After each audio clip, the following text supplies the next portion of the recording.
Yeah,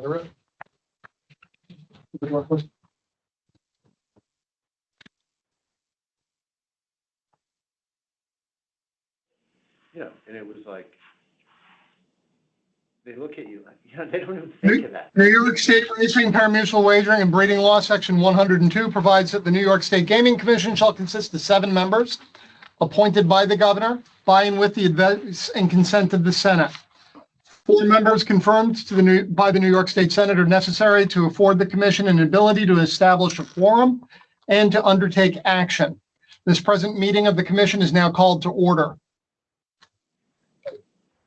This meeting is being conducted by both video conferencing in 2 locations, New York and Schenectady. Both locations have been appropriately noticed and accommodate public attendance. Ms. Secretary, will you please call the roll? John Crotty. Here. Sylvia Hamer. Here. Martin Mack. Here. Peter Machete. Here. Brian O'Dwyer. Here. Marissa Shorenstein. Here. Jerry Skurnick. Here. The Secretary, please have the record reflect that a quorum of qualified members is present, thus enabling the transaction of business. Please note that Commissioner Machete is in Schenectady and that bilateral visual and oral communications between New York and Schenectady have been established. Minutes of the commission meeting conducted on October 28, 2024 have been provided to the members in advance. At this time, I'd like to ask the members if there are any edits, corrections, or amendments. Hearing none, Ms. Secretary, please let the record reflect that the minutes were accepted. Next item of business is the report of our Executive Director. Mr. Executive Director, it's yours. Thank you. Today, I'd like to touch upon a few items. Our annual gift responsibly campaign, recent events regarding Catskill Regional Off-Track Betting Corporation, and an update on the Gaming Facility Location Board. As the holiday shopping season is underway, the Commission has commenced a multimedia campaign designed to remind New Yorkers that lottery tickets are not suitable gifts for anyone under the age of 18. This annual reminder is part of the National Council on Problem Gambling's Gift Responsibly campaign to educate communities about the dangers of gifting lottery tickets to children, raise awareness about the risks of youth gambling, and to promote responsible gambling practices for those of legal age who choose to gamble. The Commission's campaign, coordinated with our responsible play partners, the New York State Office of Addiction Services and Supports, and the New York Council on Problem Gambling, includes English and Spanish radio, television, online, and streaming public service announcements. As a reminder, those seeking gambling help can call New York State's free and confidential Hope Line 24 hours a day, 7 days a week at 1-877-8-HOPE-NY or text HOPE-NY. On November 18th, the Commission became aware that Catskill Regional Off-Track Betting Corporation had put up a posting on their website indicating that they would be ceasing acceptance of wagers by the end of November. They also advised that they would continue to cash tickets and vouchers at their partner locations through December 15th, and then would cash the same at their headquarters until March 31st, 2025. Finally, they advised that their advanced deposit wagering account holders would have their accounts closed and their balances refunded after close of business on November 30th. In response, Commission staff sent a letter to Catskill seeking a variety of information relating to the cessation of simulcasting and pari-mutuel wagering. Catskill timely responded, providing a variety of requested information, but most notably indicating that they were not closing, but rather ceasing to take wagers. They also stressed that if they were unable to find a pathway forward, they would notify the Commission of plans to permanently close and to provide a closeout plan at that time. They also backtrack a bit, indicating an intention to temporarily transfer their 1,000 or so active online customer accounts to Suffolk Regional Off-Track Betting Corporation, allowing those customers to continue to use their accounts. In exchange for enabling the migration, Suffolk was willing to share 50% of the net proceeds derived from the Catskill patrons' wagering. After a bit of a give and take over the Thanksgiving holiday, mostly regarding the notice and acceptance provisions for the Catskill account holders regarding the transfer, staff determined to approve the migration. We are now wrestling with a few additional issues. Catskill Regional Off-Track Betting Corporation was established to accept off-track wagering. By their own public statements, they have paused all operations related to their corporate purposes while they pursue statutory change. What this means for their continuing authority to operate as a public benefit corporation is being reviewed. Practically, 2 weeks before they had advised that they were pausing, Catskill filed the 2025 simulcast license application. 2 weeks after their pause was announced, Catskill filed a blanket request for simulcasting to Catskill OTB locations and to its internet wagering platform. Staff is still presently evaluating what to do with these applications, given that Catskill has not provided any indication as to the timing of resumption. Lastly, since we last met, the contract for the outside counsel to the commission providing expertise regarding the State Environmental Quality Review Act processing has been finalized, and the Zoglin law firm has commenced activity. There is a note to that effect on the Gaming Facility Location Board's website.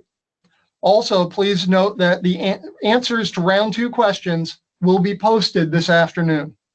Thank you very much. Thank you, Mr. Executive Director.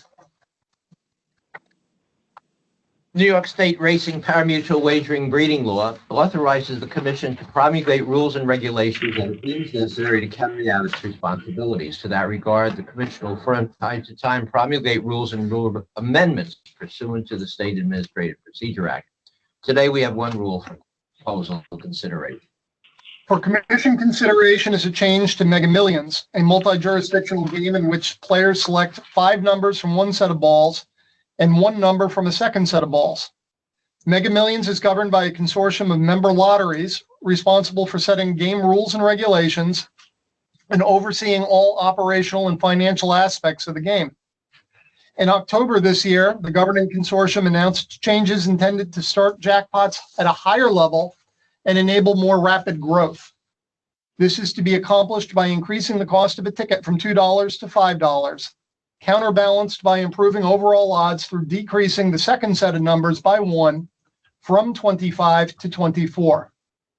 The new design also builds in a multiplier on every play, improving non-jackpot prizes by 2 times to 10 times for matching up to 5 white balls. This proposed price adjustment is only the second change since the game was introduced in 2002. And the first since the current game matrix was adopted in 2017.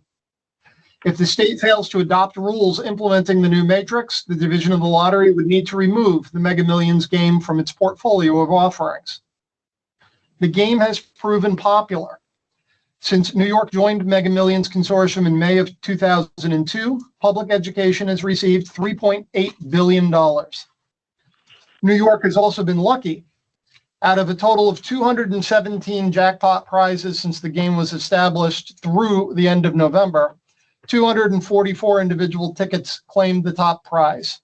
Of those 244, 44 times the winning ticket was purchased in New York State.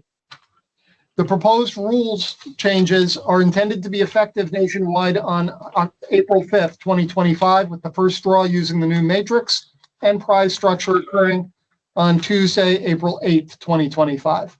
Staff recommends that the Commission authorize the proposal of this rulemaking.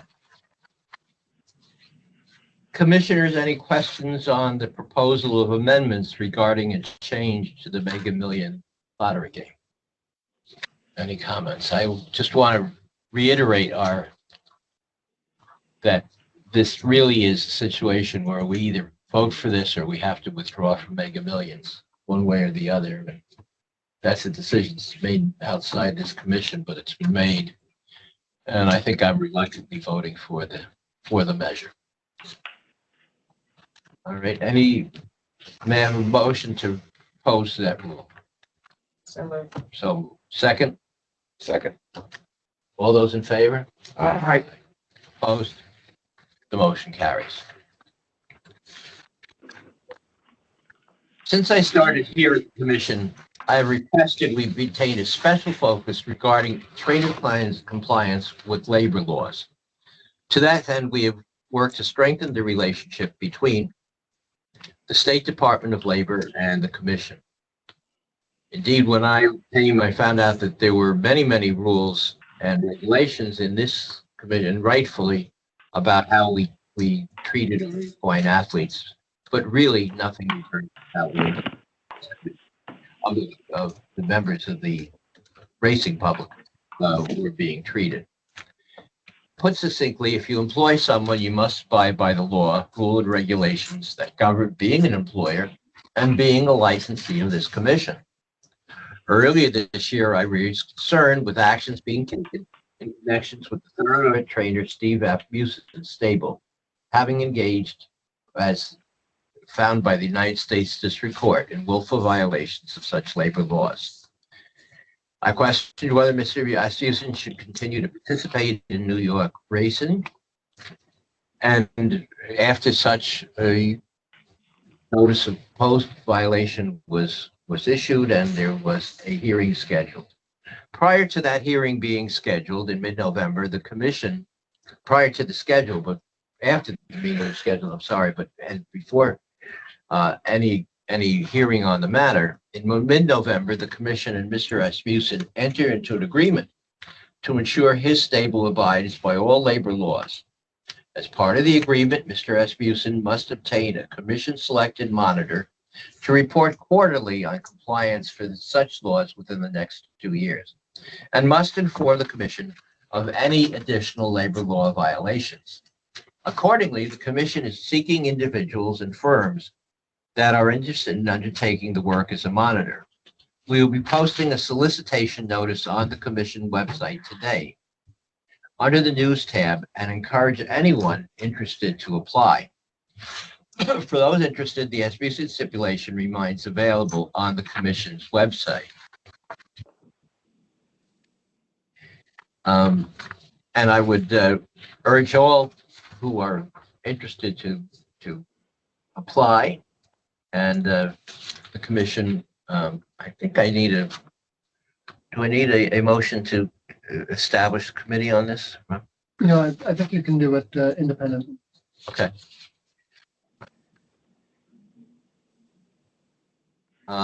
So that is a question that will remain open, that we will be soliciting. We want to get this going by January 1st. So it will be important for people to apply with some regularity. What kind of person are you looking for? We would look for someone who had some experience in labor laws, either a prosecutor or a former judge of that sort.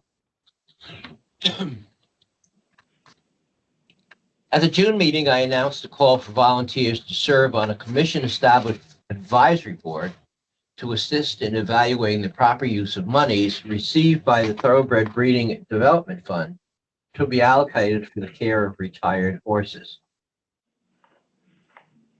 Specifically, the funds receive fines assessed pursuant to Section 382 of the Agriculture and Marketing Law, contributions made pursuant to 209 N and O of the tax law, and contributions made pursuant to 630 and 631J of the tax law. We were very lucky, and we're very delighted that we received nearly 30 statements of interest in response. And at the September meeting commission, we appointed a small committee, which consisted of myself, Commissioner Machete, and Commissioner Skurnick, to evaluate statements of interest and the experience and qualification of those applicants. I do want to, in particular, thank Commissioner Machete and Skurnick for their work on this, because it was frankly some very, very qualified people applied. Not all of them were selected, but we saw some really, it was wonderful to see the amount of interest in this. And both Commissioner Machete and Commissioner Skurnick spent a lot of time with myself going over those resumes. I'm pleased to report that the committee met and selected the following: Joseph Battaglia of Mechanicville, Lois Engel of Laddingtown, Bill Ketzler of Delmar, Robert Malatino of Saratoga Springs, Lisa Malloy of East Greenbush, Liz O'Connell of Troy, and Rick Schlossberg of Muttontown. Mr. Buckley, please work with the executive director to officially notify the advisory board members and coordinate a meeting so that they can commence work. And please also advise those who applied and were not selected of our thanks for having taken the time. Keeping with horse racing, I'm also pleased to report that Commissioners Marty Mack and Peter Machete have been appointed by Governor Hochul to join me and Commissioner Crotty as representatives of the State Gaming Commission on a Thoroughbred and Development Fund Corporation. And we again appreciate their work. That concludes today's published agenda. Is there any items that we have before the commission? Hearing none, before we break, I'd like to note that over the Thanksgiving break, I was able to saw news reports regarding Commissioner Hamer's Hope Community Services, which hosted a breakfast and meal, grab-and-go Thanksgiving meal to members of the New Rochelle community. The Hope and Hope Community Service stands for Help Our People Eat. As we approach this holiday season, I trust everyone is sensitized to the fact that hunger doesn't stop because it's a holiday. And I commend Commissioner Hamer for all her work. I was so proud watching it and all that you did, Commissioner, in that regard. I wish everyone a joyous and blessed holiday season, and with no other matters before this commission, I declare the meeting adjourned. Well done.